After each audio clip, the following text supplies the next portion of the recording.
Andrea Piac Kennedy nasceu em 2 de julho de 1964 em Houston, Texas, Estados Unidos. Ela era a mais nova de 5 filhos. Sua mãe, Jutta Karen Kohler, era uma imigrante alemã e seu pai, Andrew Emmett Kennedy, tinha descendência irlandesa. Andrea cresceu em uma casa religiosa. Ela se destacou no ensino médio como capitã da equipe de natação, se formou como oradora da turma e foi premiada por ser a melhor aluna do ano. Tudo isso parecia belo e feliz, mas escondia toda a luta e escuridão que ela enfrentava mentalmente. Durante toda a sua adolescência, Andrea lidou com transtornos alimentares e depressão, chegando a conversar com uma amiga a respeito de tirar a própria vida, como acontece com muitas pessoas que passam pela mesma situação. Mesmo passando por tudo isso, Andrea tentou seguir a vida, fez um curso de pré-enfermagem de 2 anos na Universidade de Houston e conseguiu se formar na Escola de Enfermagem na Universidade do Texas. Em 1986, logo após a formatura,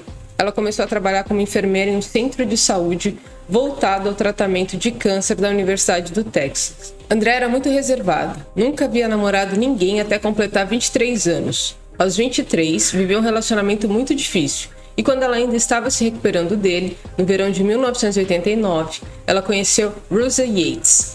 Russell tinha se formado na Universidade de Auburn e trabalhava como programador de computador da NASA. Nessa época, Andrea tinha 25 anos, a mesma idade de Russell, que era apenas 2 meses mais novo que ela. Os dois eram muito apaixonados, estavam descobrindo muitas coisas em comum, inclusive interesse pela religião. 4 anos depois de se conhecerem, eles foram morar juntos e se casaram em 17 de abril de 1993. Mais tarde, compraram uma bela e grande casa de 4 quartos na cidade de Friendswood, em Texas. O lema do casal sempre foi, abre aspas, vamos ter tantos bebês quanto a natureza permitir, fecha aspas. Em fevereiro de 1994, nasceu o primeiro filho do casal, um bebê chamado Noah.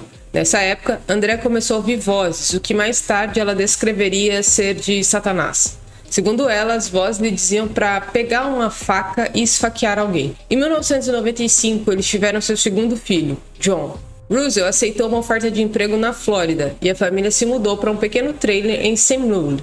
Com o nascimento de seu terceiro filho, Paul, em 1997, o casal voltou para Houston com as crianças e compraram um ônibus estilo motorhome. Após o nascimento do quarto filho, Luke, em 1999, Andrea ficou muito deprimida. O casal decidiu se mudar para o ônibus e utilizá-lo como casa móvel.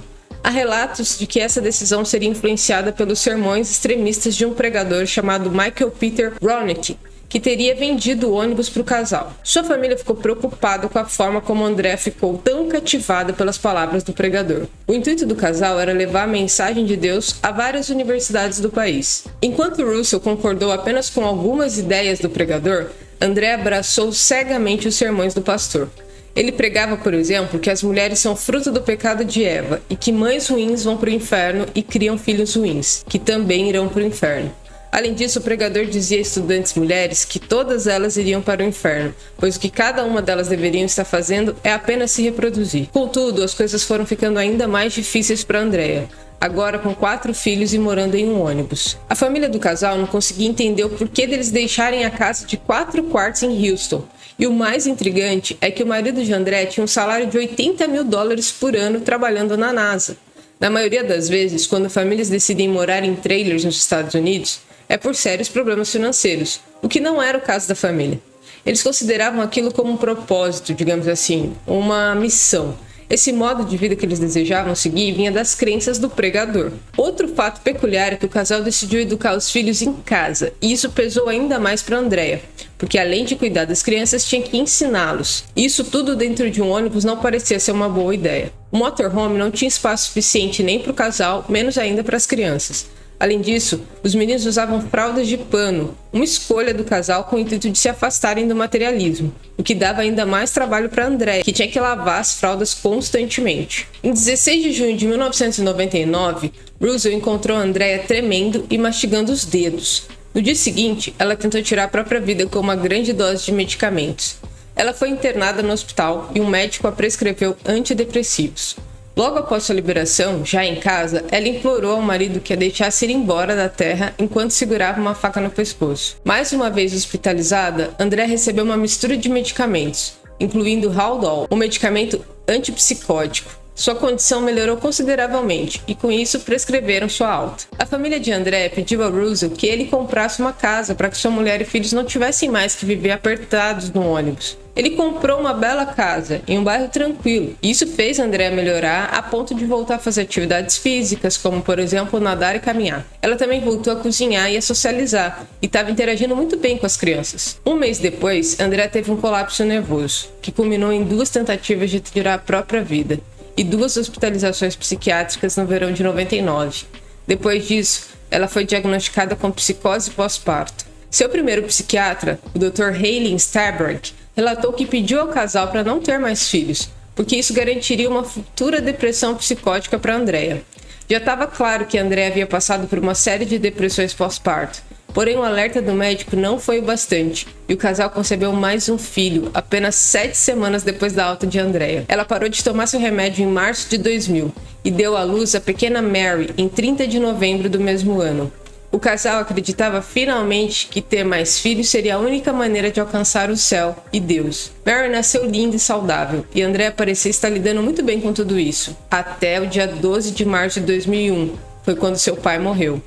Quando aconteceu, já sem os remédios, ela começou a se machucar e a ler a Bíblia compulsivamente. Ela também parou de alimentar sua filha Mary. Com isso, Andrea ficou totalmente incapacitada e precisou novamente ser hospitalizada. Andrea acreditava que tinham instalado câmeras em toda a sua casa para monitorá-la, para saber o quão boa ela era como mãe. Dizia que sua sogra fazia parte dessa vigilância e que seu marido Russell usava óculos com câmeras para gravá-la. Ela também achava que seus filhos não estavam se desenvolvendo bem e que não tinham boas maneiras, e que a culpa de tudo isso era dela. Por isso acreditava que seu destino das crianças já estava escrito. Ela disse que um de seus filhos, o Luke, se tornaria homossexual e que outro deles, o John, se tornaria um assassino em série. Além disso, disse que os outros filhos, Noah e Paul, teriam mortes trágicas. Ela estava convicta que seus filhos seriam punidos e enviados para queimar no inferno, e usava partes da Bíblia para afirmar isso. Nessa época, André teria enchido uma banheira e planejava afogar as crianças, e após isso se afogar, mas desistiu de fazer. Seria um prenúncio ou um alarme para o que poderia acontecer. O casal decidiu continuar o tratamento em casa, mas o Dr. Said, que tratava Andrea na época, recomendou que ela ficasse 24 horas por dia em supervisão da família. Há relatos que Russell por muitas vezes a deixava em casa com os filhos, para que assim ela desenvolvesse mais autonomia e não ficasse tão dependente da família. No dia 20 de junho de 2001, seu marido Russell saiu para trabalhar e a deixou sozinha cuidando das crianças. Foi relatado que a mãe de Russell chegaria 1 hora depois para substituí-lo na supervisão, mas, nesse espaço de tempo, algo terrível aconteceu. Infelizmente, Andrea afogou os 5 filhos na banheira. Ela começou com os 3 meninos mais novos e depois decidiu colocá-los na cama de casal. Por último foi Mary, mas ela ficou boiando na banheira. Seu filho mais velho, Noah, entrou e perguntou à mãe o que estava acontecendo com Mary. Enquanto o menino percebia o que estava acontecendo, tentou correr, mas Andrea o alcançou e também o afogou. Ela então colocou o irmão mais velho na cama com Mary nos braços dele, pois segundo ela, ele cuidaria da irmã.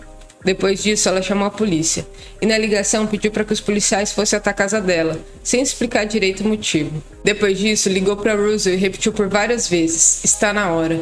Quando a polícia chegou, Andrea não esboçou nenhuma emoção. Ela estava no sofá, catatônica, paralisada, apenas esperando que eles a levassem. Segundo depoimentos posteriores, Andrea disse que chamou a polícia, porque achava que ela seria executada. O estado do Texas tem pena de morte. É um dos estados que mais executam pessoas nos Estados Unidos. Seu primeiro julgamento, que aconteceu em março de 2002, Andrea foi condenada à prisão perpétua sem liberdade condicional. Apesar de ter se livrado da pena de morte, ela não demonstrava nenhuma emoção. O júri apoiou a declaração da promotoria, que concluiu que ela sabia o que era certo e errado, e por isso não era legalmente insana. Um dos fatos relatados no julgamento é que no dia do crime, os policiais encontraram um cachorro da família preso em uma gaiola. Segundo Russell, o animal era acostumado a viver solto e sempre estava livre, sobretudo no dia em que ele saiu para trabalhar. Então eles concluíram que ela trancou o animal para que ele não a impedisse ou atrapalhasse durante a ação. No dia 6 de janeiro de 2005, a condenação foi anulada por um recurso da defensoria. Ela foi levada para uma clínica psiquiátrica estadual para aguardar por um novo julgamento. Em julho de 2006, um novo júri de Houston, composto por 6 homens e 6 mulheres, considerou que Andrea era inocente de assassinato por motivo de insanidade. Por fim, ela foi internada em uma instituição de saúde mental de alta segurança em Vernon, no Texas, onde recebeu tratamento médico. Inclusive, foi colega de quarto de Dana Schlosser, uma outra mulher que cometeu um crime semelhante. Em janeiro de 2007, ela foi transferida para um hospital psiquiátrico de baixa segurança em Kerrville, Texas. Seu marido Russell esteve o tempo todo nos julgamentos orando e apoiando pela defesa de sua esposa, enquanto ainda estava em luto pela perda dos filhos. Suzanne O'Mile, repórter investigativa que escreveu um livro sobre o caso, disse sobre Russell, abre aspas, durante o julgamento, ele manteve com sucesso a posição de que Andrea seria considerada inocente. Ele tinha fantasias de ter mais filhos com ela depois que ela fosse tratada com sucesso em um centro de saúde mental e liberada com a medicação adequada. Ele foi pensando em vários reparos para suas vidas danificadas, como mãe de aluguel e adoção, por exemplo, antes dele encarar a realidade, o que horrorizou a família de Andrea, advogados e psiquiatras de Houston. Fecha aspas. Especialistas testemunharam que a psicose pós-parto impediu Andrea de distinguir o certo do errado. Com o tratamento, os delírios e alucinações desapareceram, e assim ela começou a perceber o que de fato havia feito.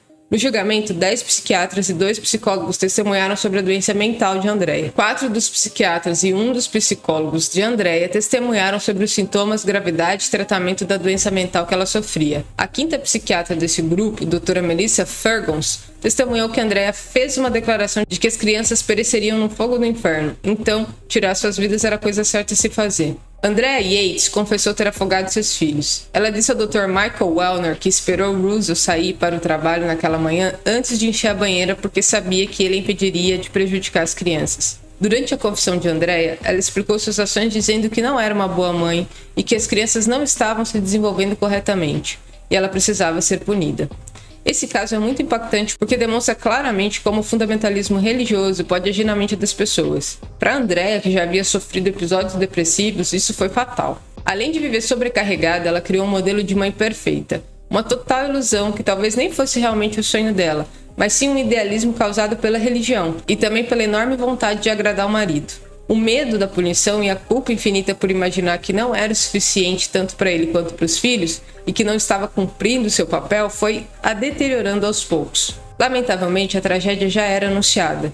O que é mais difícil de entender e talvez tenhamos que analisar e refletir bastante é até que ponto a família e médicos conseguiriam intervir para talvez, quem sabe, impedir desde o primeiro episódio de surto que as outras vidas viessem ao mundo para serem tiradas tão precocemente. Andrea Yates continua cumprindo pena no hospital psiquiátrico e aos 77 anos, no ano de 2041, será elegível para a liberdade condicional. Se você gostou desse conteúdo, deixe um comentário e compartilhe com quem também gosta desse tipo de informação. E lembre-se, inscreva-se no canal.